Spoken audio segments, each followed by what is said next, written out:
उसने यह भी सोचा कि आंटी तो बस एक बूढ़ी औरत है, लेकिन जब मालकिन को खतरा महसूस होता है तो दादी में अचानक एक पावर आ जाती है।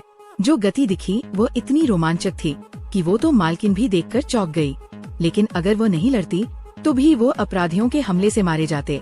लेकिन ऊपर बच्चे की रक्षा के लिए भले ही वो टुकड़ों में कट गई हो, वह सीढ़ियों पर तब तक रही जब तक कि आदमी वापस नहीं आ गया।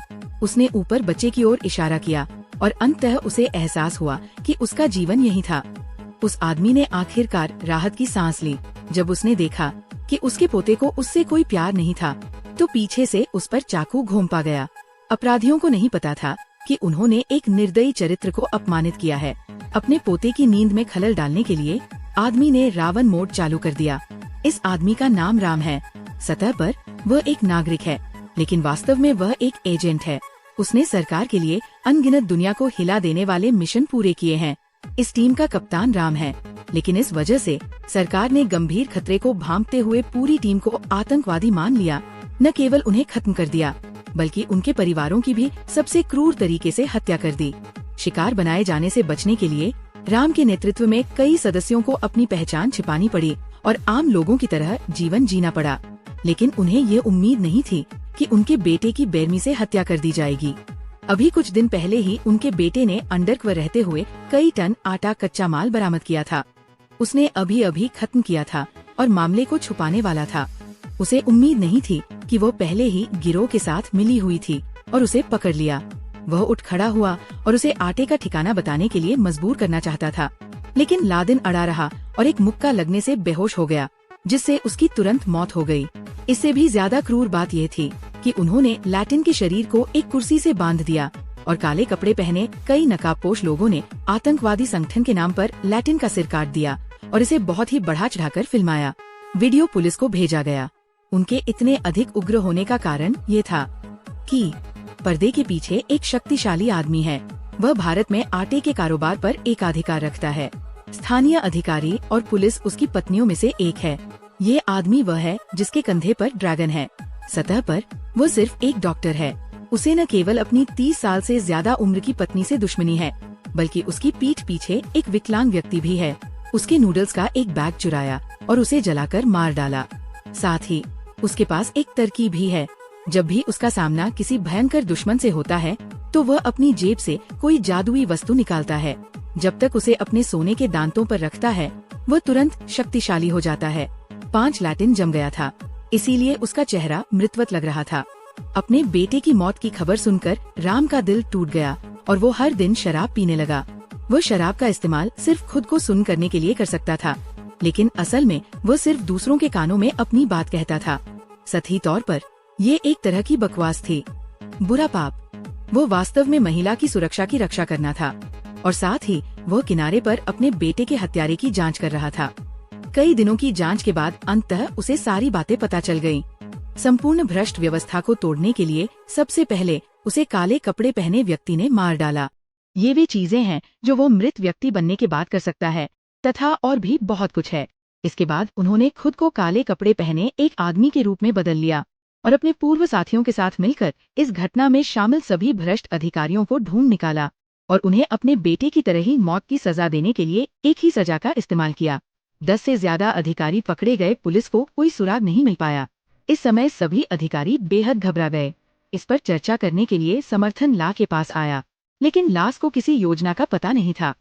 शाम को मुख्यमंत्री के लिए विशेष रूप से रात्रि भोज का आयोजन किया गया और सभी अधिकारियों को बुलाया गया।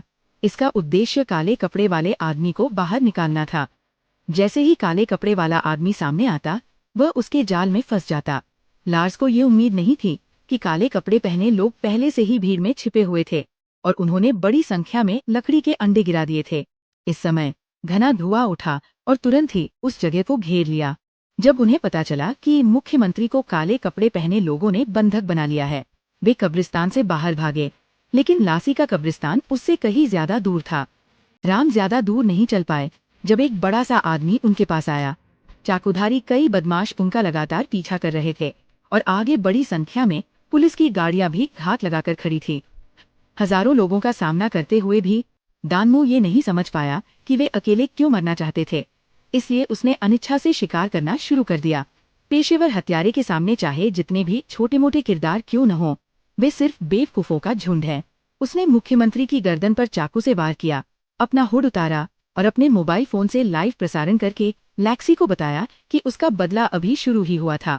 और फिर उसने अखबार खोला। अपनी असली पहचान जानने के बाद उसे पहले कभी इतना डर नहीं लगा था। उसे पुलिस से ये भी पता चला कि उसके घर के बेसमेंट में ड्रग फैक्ट्री में विस्फोटक रखे हुए थे। उसने तुरंत रुककर देखा। सारा काम करो, किसी चीज को मत छुओ। पत्नी जाने ही वाली थी और जब उसे लगा कि अब सुरक्षित है तो वह अपने इकलौते बेटे को भूल गया जो अभी भी अंदर बैठा हुआ था। लास ने उसे बार बार चेतावनी दी कि वह किसी भी चीज को न छुए और हालांकि उसने सब कुछ सुन लिया, आंदोलन पहले ही ला चुका था पानी में। जेई न केवल इसलिए क्रोधित था क्योंकि जहर की फैक्ट्री बंजर भूमि में बदल गई थी, बल्कि इसलिए भी क्योंकि वह बदला लेना चाहता था। उसने आधी रात को सलाम के परिवार का नरसंहार करने के लिए बड़ी संख्या में हत्यारे भी भेजे। फिर उसने राम की पारिवारिक शक्ति को पूरी तरह से कम करके आका। यहाँ तक कि नानी भी एक शीर्ष एजेंट है। यही कारण है कि शुरुआत में कहानी घटित हुई, लेकिन लेसी के इस कदम से एक क्रूर जानवर भी पैदा हो गया। अपने बेटे का बदला लेने के लिए राम एक परित्यक्त आग पर आया और उस लोकेटर को सक्रिय किया जिसने पहले आटे को छिपा दिया था। सक्रिय स्थान प्राप्त करने के बाद तुरंत सैकड़ों कारों को भेजा और हवा की तरह दौड़ पड़ा। लेसी को उसके लिए बाहर लाया गया। आसपास हर जगह बम थे और मुझे नहीं पता था कि कंटेनर में छिपे हुए रैम्बो का क्या हुआ। हालांकि उसे कोई चोट नहीं आई, लेकिन भारी प्रभाव से रैम्बो की दिल की धड़कन बहुत तेज हो गई और उसकी जान खतरे में पड़ गई। अपने बेटे के बचने का रास्ता बनाने के लिए उसे अपने साथियों को बचाव के लिए देना पड़ा और उसे अकेले ही लास की दहाड़ती सेना से निपटना पड़ा। इस समय उसने मिट्टी थूकी और लाओ टैन ने मुंह खोला। कंटेनर का दरवाजा खोला और पलटकर देखा तो 30 मीटर से ज्यादा लंबे प्राचीन विशालकाय बुलबुले की एक पंक्ति पहले ही जाग चुकी थी। इस भीषण बमबारी के बाद ठग लास द्वारा लाए गए सैकड़ों लोगों का तुरंत सफाया हो गया, लेकिन इस समय लास ने मौका पाकर अंदर घुसने का प्रयास किया था, लेकिन काफी देर तक तलाश करने के बाद भी वह चेहरा नहीं ढूंढ पाया। एक घबराया हुआ लाल रंग का। बिना किसी बकवास के उसने सीधे शिकार मोड शुरू कर दिया। ये देखकर कि वह अपने प्रतिद्वंदी से मुकाबला नहीं कर सकता, कोड ने एक छोटा हथियार और एक रहस्यमयी दवा निकाली, जिससे वो तुरंत एक अधिक क्रूर जानवर में बदल गया। प्रत्येक मुक्का शक्तिशाली था और एक मुक्के से राम को उड़ा दिया। उसके लगातार हमलों के कारण राम ने अपने आप को बचा लिया। पूरी तरह से अपनी प्रतिरोधक क्षमता खो चुका था। इसके अलावा उसके ईयरफोन पर भी हमला हुआ था और ये अनिश्चित था कि उसका पोता अभी भी जीवित है या नहीं, और उसके बचने की एकमात्र उम्मीद शायद डूब गई हो। फिर इस समय राम ने बच्चे के रोने की आवाज सुनी। पता चला कि उसके पोते को उसके साथियों ने बचा लिया था। इस क्षण तक उसने देखा कि उसका पोता सुरक्षित और स्वस्थ है और उसके बचने की उम्मीद जगी। लाल आतंक शक्ति में उसका शरीर भी तुरंत फट गया। क्या ये सही माना जाएगा? लेकिन उसकी कहानी अभी खत्म नहीं हुई है।